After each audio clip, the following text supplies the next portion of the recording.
બનાસ ડેરીએ દેશનું પ્રથમ સ્વદેશી સિમેન્ટ સેક્સ શોર્ટિંગ મશીન વિકસાવ્યું છે. આ મશીનના કારણે વાછરડીની જન્મની શક્યતા 90% વધશે.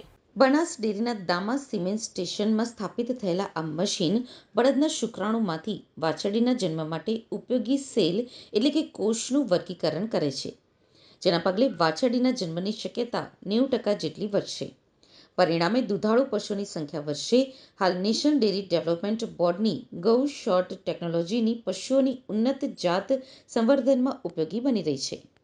સારી જાતનું ડોઝ એના દ્વારા જો એની પ્રેગ્નન્સી થાય તો નવી સારી ઓલાદ ઊભી થાય અને પર કેટલ પ્રોડક્ટિવિટી છે તેની અંદર બહુ મોટા પ્રમાણમાં સુધારો કરી શકાય. ભારતની સૌથી મોટી દૂધ સહકારી સંસ્થાઓ પૈકીની એક બનાસ ડેરી 4 લાખથી વધુ ખેડૂતો પાસેથી દરરોજ 60 લાખ લીટર દૂધ એકત્રિત કરે છે. ગીર અને સાહિવાલ જેવી વધુ દૂધ આપતી જાતિને પ્રોત્સાહન માટેના પ્રયાસો પહેલાથી જ સમગ્ર પ્રદેશમાં થયા છે, જેના પરિણામે દૂધ ઉત્પાદનમાં નોંધપાત્ર વૃદ્ધિ નોંધાઈ છે.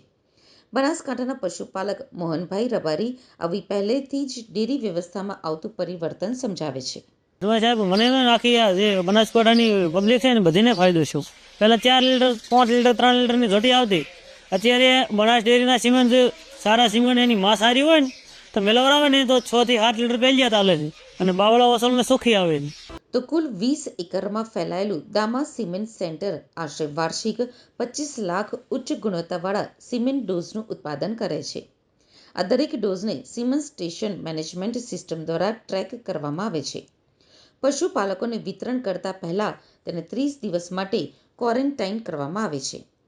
બનાસ ડેરીના આ સંશોધનના કારણે પ્રતિ ડોઝ હાલની વેચાણ કિંમત ₹100 છે, તે ઘટીને ₹50 થશે, જેનાથી સરવાળે લાખો પશુપાલકોને લાભ થશે.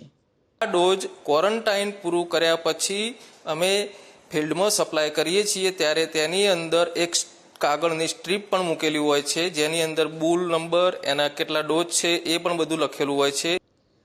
તો આત્મનિર્ભર ભારતના વિઝનને અનુરૂપ આ સંશોધન ગ્રામીણ ભારતને સશક્ત બનાવશે અને પશુપાલકોનું જીવન ધોરણ વધુ ઉન્નત બનાવશે.